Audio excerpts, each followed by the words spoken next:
గోసపాటి గోపాల్ అనే మాజీ శాసనసభ్యులు బర్గులో దొంగతనం కేసు, అలాగే దొంగ మందు అందరూ నేను ఆయన ఛాలెంజ్కు సిద్ధం చేస్తున్నా. ఇది నిరూపిస్తా, లేకపోతే నా మంత్రి పదవికి ఎమ్మెల్యేకి రాజీనామా చేసి బయటికి వెళ్ళిపోతున్నా. ఛాలెంజ్ చేస్తున్నా, ఛాలెంజ్ రికార్డ్ ఆపేయండి.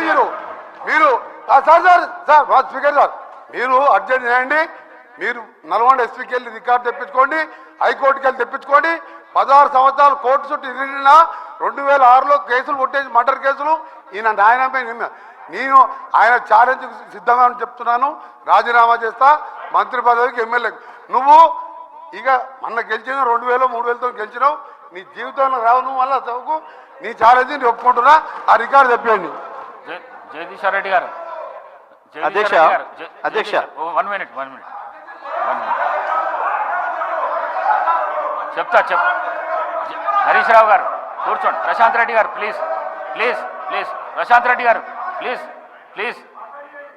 జగదీశ్వర్ రెడ్డి గారు, మీరు డిమాండ్స్పై చర్చ మాట్లాడితే చర్చ సవాలుగా నడుస్తుంది. మీరు రెచ్చగొట్టే ప్రసంగాలు చేస్తే ఇక్కడి వెళ్ళి కూడా రెచ్చగొట్టే ప్రసంగాలు వస్తాయి. అందుకే దయచేసి డిమాండ్లపైనే మాట్లాడండి, డిమాండ్లపైనే చర్చ మాట్లాడండి. మీరే రెచ్చగొట్టే ప్రసంగాలు చేస్తే ఎట్లా చెప్పండి. అధ్యక్ష అధ్యక్ష అధ్యక్ష ప్రజలు మొత్తం లైవ్ ఇవ్వండి. ప్రజలకి ముఖ్యమంత్రి గారు మాట్లాడింది, ఆయన మాట్లాడింది, నేను మాట్లాడింది ప్రజలు చూసారు. కానీ మీరు ఈ రిమార్క్స్ చేయడం వల్ల మీ ప్రతిష్ట కూడా భంగం కలిగే అవకాశం ఉంది అధ్యక్ష. ఎందుకంటే నేను డివైడ్ అయినా మీరు మాట్లాడడం అనేది, ఇది న్యాయం కాదు అధ్యక్ష, ఇది నేను గౌరవ సభ్యులను కోరుతా ఉన్నాను, ఏది కూడా చైర్ పై రిమార్క్స్ వచ్చే విధంగా సభ్యులు మాట్లాడకూడదని ఈరోజు మేము చెప్తా ఉన్నాము.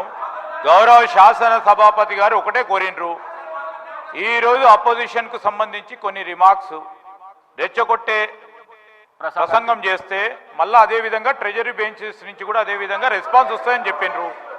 ఈరోజు వారు చెప్పటం విషయంలో వారు చెప్పారు. రెండవది అధ్యక్ష, వారు నిత్యం ఈరోజు సభ్యత సమాజం మొత్తం కూడా చూస్తూ ఉంది అధ్యక్ష. ఈరోజు శాసనసభ్యులందరినీ కూడా పట్టుకొని ఇష్టారాజ్యంగా అడ్డగోలుగా మాట్లాడడం అనేది వారు తప్పకుండా వారు మాట్లాడిన పదజాలాన్ని వెనుక తీసుకోవాల్సిందే, దాంట్లో నుంచి రికార్డు నుంచి తీయాల్సిందే అధ్యక్ష. అందరు సభ్యులకు సంబంధించి వారు మాట్లాడటం జరిగింది అధ్యక్ష, ఇది ఉపేక్షించేది కాదు అధ్యక్ష. జగదీశ్వర్ రెడ్డి గారు పర్వాలేదు, ఇట్లా కూడా భయపెట్టిస్తారన్నట్ట. చేసింది మీరు, మీ ముఖ్యమంత్రి గారు ఉపన్యాసం విన్నారు ప్రజలు.